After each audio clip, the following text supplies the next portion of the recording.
Okay, we're going down to our waterfront here, and you can see I got quite the staircase. Yeah, this staircase is good for people that are under 30. I'm 51, so I'm an old fart. Oh man, I got a big barrel ass too. Now you know why I like shooting from behind the camera. Yeah, some more damage there. Not damage, mess, sorry. Other than that, a little bit. Staircase got a little bit stuff on it, but not too bad. We just leave a rolled up garden hose here on the staircase. You can see it there. We do power washing on the deck every year, so we just kind of leave a hose there. Let's go down the stairs here. Oh. And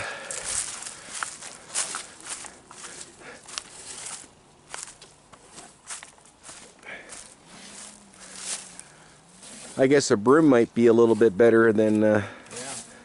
That's alright. We're going to be cleaning this up because it's got a lot of green goo on the deck here again, so we'll definitely be power washing this year again. The water is up, but we're going to go down now and show you our waterfront, our dock. Our dock's homemade too. It's all made of scrap metal and stuff. Went to the junkyard, got everything there. Some people pay up to about $35,000 for those professional docks. I think we got ours built for about $2,300. But it is a bit of a huckleberry fin. You can see I got some blue barrels here. That's just some spare. To keep our moonshine. Yeah. No, that's for our next Jaws mission. When we go out to get some great white sharks, we're all ready to go. We just need a big boat. No, those are backup barrels in case we need them for the dock. We just put them up here because the water gets a little high in the river and we don't want them to wash away. And we got a good deal on them, so it's good to have a few spares.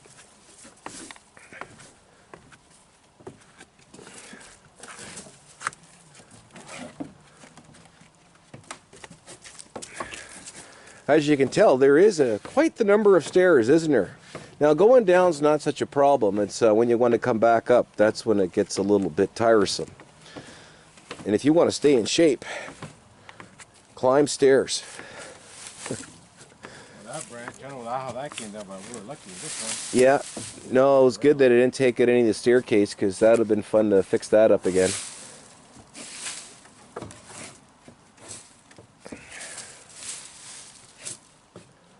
There we go. Wow, look at the dock. Holy cow. Look at that, folks. Now, isn't that a huckleberry special, eh? Huckleberry fin, eh? Well, it's not going to lose it. Yeah, no. Well, this dock, it went in 2013, so it's now 2025, April 2025, so it's got 12 years floating in there, and it hasn't moved an inch. You can see it's a little bit lopsided, but it hasn't moved with the current of the river. This river actually has a bit of a current. You really can't see it in the video here, but there is a slight current here. Wow, that's amazing. I guess all the barrels we had underneath all washed away. Yeah, okay. Yeah, jeez. All right. I got some over there.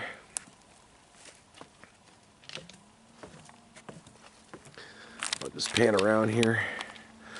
We'll be getting our 12-foot aluminum yacht back on the water again this year. And you can see our beautiful waterfront, our beautiful neighborhood here in Canada. This water is usually receded back, usually good 10 feet or so. We're right in the spring right now, so the water's awfully high. That's why we're gonna have to kind of deke out this picnic table here to get to our pump house. I'll show you our beautiful pump house. Yeah. I bet you guys wish you'd had one of these pump houses yourself down in the U.S. for all you YouTubers from the U.S. This is a Canadian outhouse. I mean, pump house. It looks like an outhouse.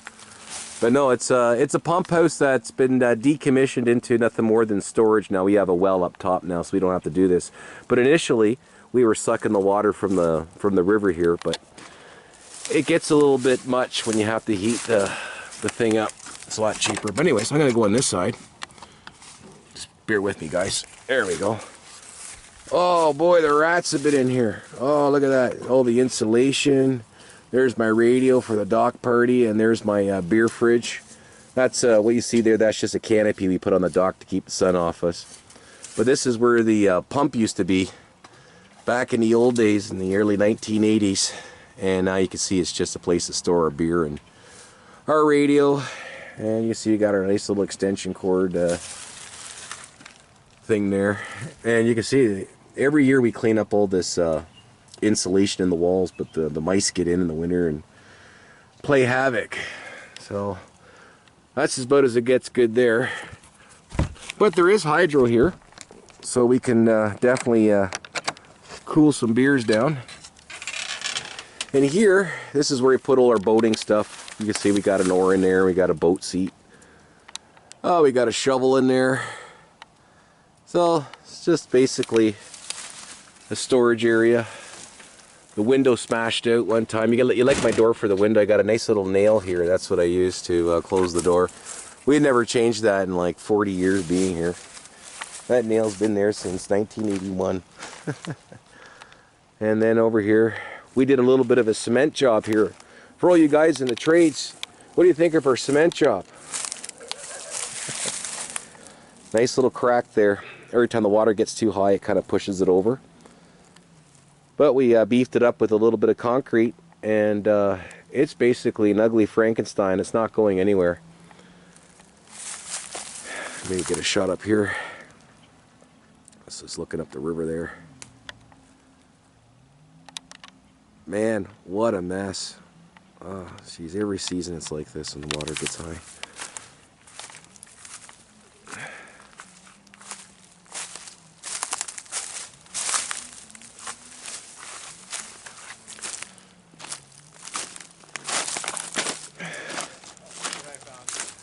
Oh, you found a nice piece of 2x2 we can use for a handle for the Champion generator.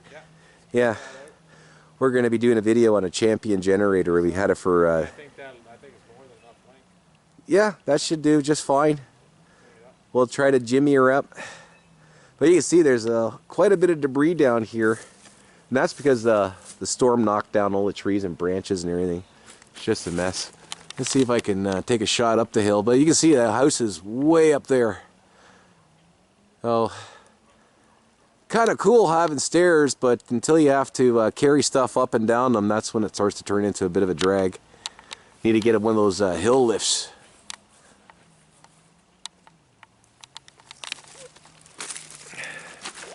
Oh, jeez. I guess there's no way we can get that barrel. The barrel's come loose. I'm not too sure if it's tied or not. I think I did tie them, actually. It's not like it's the end of the world that I lose a barrel. I'm not going swimming right now because it's a little chilly. It's just funny how that just came out now. But I can't believe that ended up on top of the boulder.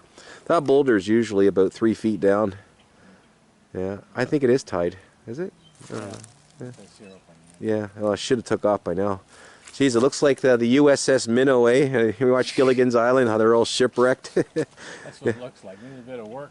Yeah. That dock. I built that raft, I built that ugly raft when I was in high school, 1993, 1994. Yeah. So it's been here. Yeah. Yeah, so, and those barrels too, they're old ancient. Everything I got here is all just whatever. Then if you go around the neighborhood here, you see these guys, they got these like $35,000 docks. Pretty nice, but man, pricey. Oh, jeez. And you can see you got some debris on the side here. Yeah. And you'll see those poles. We got those from a scrapyard, by the way. And that's what's holding our dock into position, is those old steel pipes that we driven to the mud down below. And this dock hasn't moved an inch in over a decade. So Flex, but hasn't moved. yeah, it's definitely needing some needs some TLC this year for sure. I don't know how I'm gonna do it, but we'll make a video. We'll see what happens. And over here you can see, I'm not too sure if you can see it or not. Oh, there it is there. Yeah, we got some debris stuck in the river there. So that came down too and got lodged in the middle of the river. So I don't know, maybe we'll get the boat out or something and see if we can pull that away. I don't know how we're going to do that. It's pretty shallow in that spot. It's probably about 3 feet of water out there. Off our dock here, it's about 10 feet off, or 10 feet deep. Or 2.5 meters. All right. Well, at least you found your scrap 2x2 to fix the Champion generator handle. There's another one down here too. That's great. Yeah, let's see. That's the good thing about being a hillbilly. You never throw anything away. Everything you got is a treasure.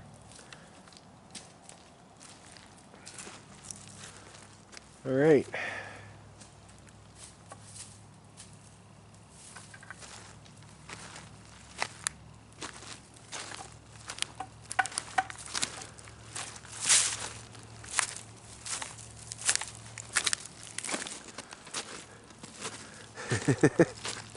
He's even got the Canadian dinner jacket on.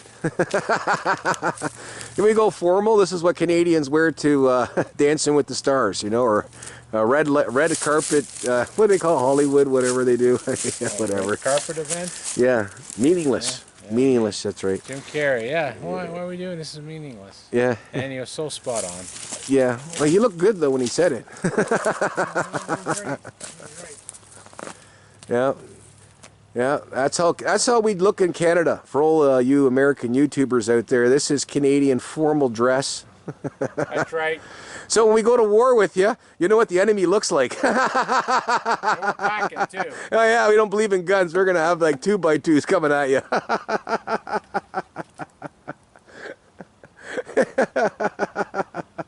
So those are the boards you're going to use for the trailer? Yeah, we're gonna put those on the trailer and we're gonna build a little box. We're gonna go around. Yeah. We'll go around and see if we can clean up some debris in the neighborhood there, help people out a bit, get some of that junky wood away. Yeah, alright, so we're going back up now. We had enough of this. As you can see, I got my work cut out for me for the summer. Down here, power washing, cleaning all this up, raking. Yeah. Oh. Stairs of death. I'll tell you, it's going up that's the hard part.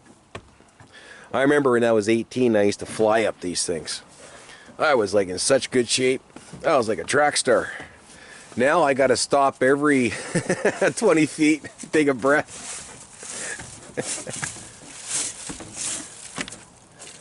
All right. You like our wall of shame here? There you go. We put that wall up because the side of the hill was starting to collapse, so we had to brace it up. And all we did was we just took some, or my cousin actually, yeah, we just drilled these into the tree. These are cedar, so they should last a while. And then that old tree there, it fell down during a storm about 10 years ago. So we kind of shaved the bark off of it and used it as a pole. So, and I put some stain on it too, so, oh, it's looking pretty rough. Look at this. Oh yeah, I better do something here. It did last 10 years though. And I took an axe and I scraped her clean. Then I stained it and it looked great for a few years, but you can see now it's pretty much ready for retirement. All right, next set of stairs. Oh, beautiful, another stairway to heaven. Oh, I'm getting too old for this. Oh, my knees. Oh, you're probably wondering what that black, see that black, gonna get some questions. What's that black pipe? That black pipe's nothing more than an electricity line that runs down to that pump house. So that's why we have power down there, and it runs all the way down the hill. You can see the black one there. That's all it is. It's just an electricity line. And I think it's only 110, not 220. But you can see, that's... That tree goes, oh boy. Yeah. Oh yeah, this tree here. Get a better view from here. Yeah, it's definitely, it's got some holes, and we have a woodpecker that comes by now and then and drills in it. Oh, there's my other Picasso. That's the other tree that I cleaned up, took all the bark off.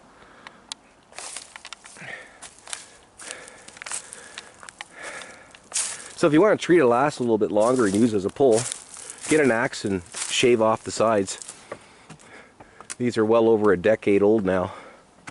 And then throw on some cheap stain. Well, I don't think there's such a thing as cheap stain anymore. It's pretty expensive, but I'm just gonna show you this tree with all the woodpecker holes in it all the way up. And that tree is probably like 100 feet tall. So you can see it's a bit of a hazard if it falls in the wrong spot. And we already had a few of those come down, and I was there during a storm. Almost took me out. I never ran so fast in my life when that thing came down. And that was the tree that you saw over there that I shaved. Where is it? Yeah, you see that tree there? That was a tree that fell down. I was actually outside when that came down. And it took out this this whole porch here. We had to rebuild this again. And it went through it like butter too. No resistance at all. Big giant tree. And the noise it made was incredible. Alright, now my last set of stairs to come up. Here we go. Oh yeah, the top. Yeah, so carrying stuff up these staircases like an outboard motor or something is out of the question. We do have a government launch just up the river. We take everything up there by boat. It's not far, it's only about maybe half a mile. Alright.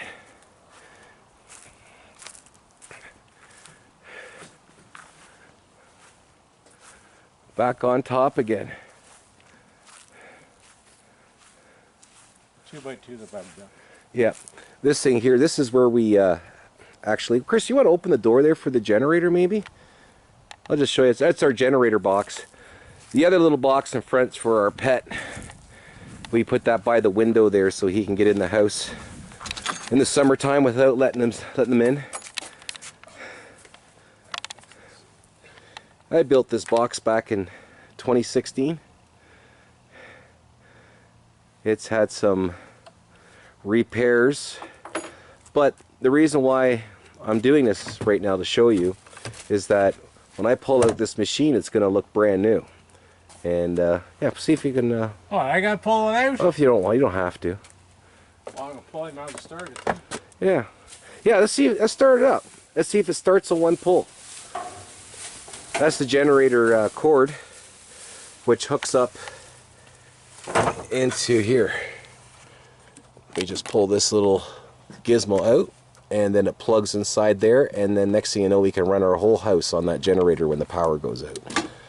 That was a good investment getting this attachment. It cost us about $1,500 to get that in there. It was worth it though. It's come in handy.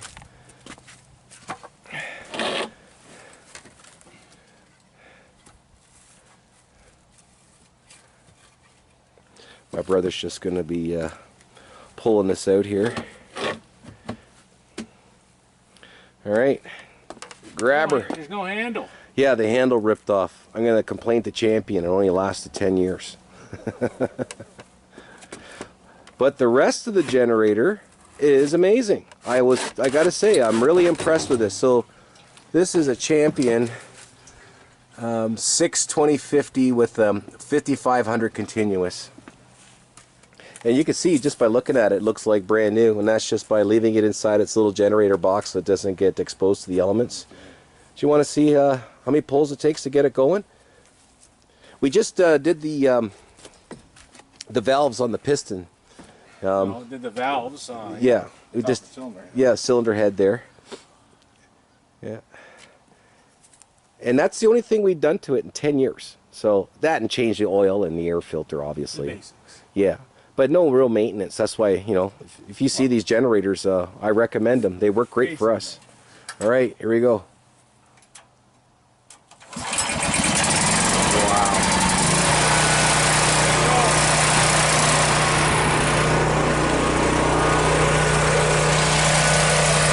I'll just get away from this. I'm just backing up so you don't lose your ears. That's the only thing I'm wrong about generators is that they do get awfully loud. But during a power failure, when you need your well to flush your toilets and turn on your sinks, that's a given. Yeah. And you can see my brother's got his ear defenders on there. I'll just go over here so I can talk a little bit so you don't get blown away with that racket. Just want to make a quick comment, but you see he pulled that cord once and that generator fired up. And that generator's been doing that for 10 years. 10 years every time we wanted to fire it up. And we even kept the original spark plug on it. We just changed the plug this year during the power failure we had. We put an NGK on it. So that had like an OEM plug. So now it's got an NGK. I find the NGK runs a bit smoother for that machine. So if you do get a Champion, make sure you, hey, I'm gonna turn this off so I can, just bear with me, turn your volume down. Here we go.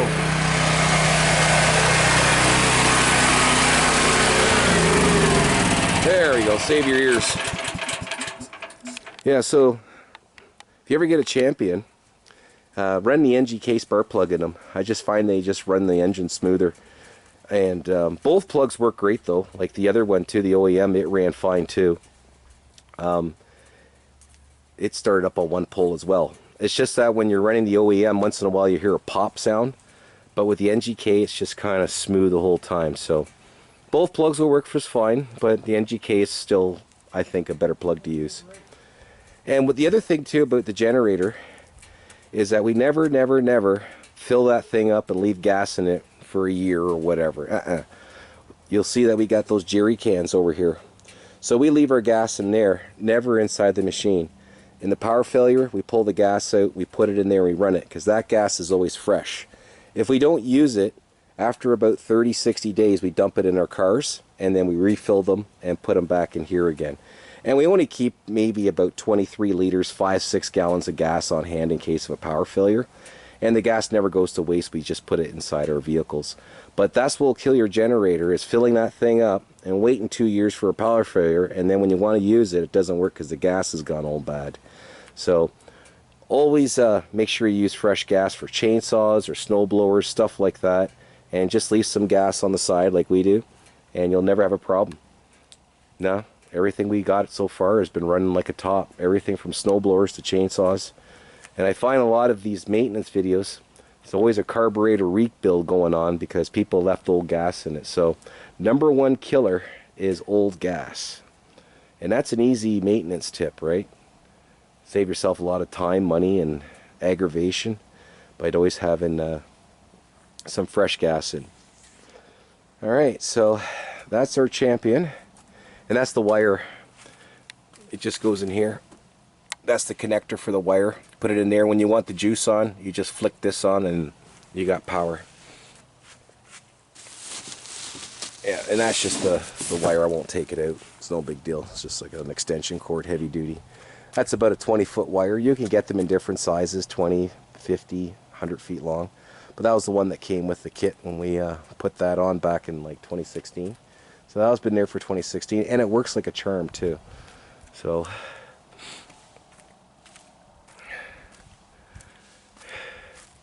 we got some parts here for our car. We got a bit of a front end job to do, so we got to take this down to our buddy there, our mechanic buddy, and get them to slap that on. So we ordered the parts on Amazon, and we'll be doing a front end job on our car. That's not bad though, because the car is a 2010. This vehicle here is a Hyundai. What is it again? Santa Fe? Yeah, Hyundai Santa Fe 2010 V6, and runs great. It's all-wheel drive too, and especially coming up this hill in the wintertime. I'll just show you my driveway. This driveway can get pretty intense when you got some good snowfall happening.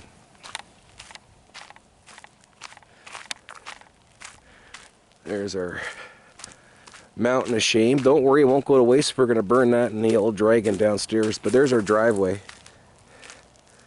In the wintertime, it can be pretty challenging bringing a car up here and about, after a big snowfall. And then you got to dig yourself out. And that driveway is about, I don't know, 120 feet long. So I just get the guy next door to clean it. I just wait for him to leave. That's how I get away with not cleaning the driveway. He needs to get out of here faster. Oh, there you go. One pole again. One pole again. Yep. Yep. No, it's good. I'm gonna go over here because my ears are gonna go crazy. Yeah. And now what my brother has done is he's turned off the carburetor fuel selector in the back, and then we're gonna run the carburetor dry. Never leave gas inside your carburetor too. So there's like a carburetor switch, and that's what he's doing now. This thing should conk out probably in the next 20 seconds or so. But anyways, stay tuned for our next video. And I don't know what we're gonna be doing. We're gonna be doing some constructive stuff too. We're not gonna be just raking. We just the snow just left like a week ago. Like really.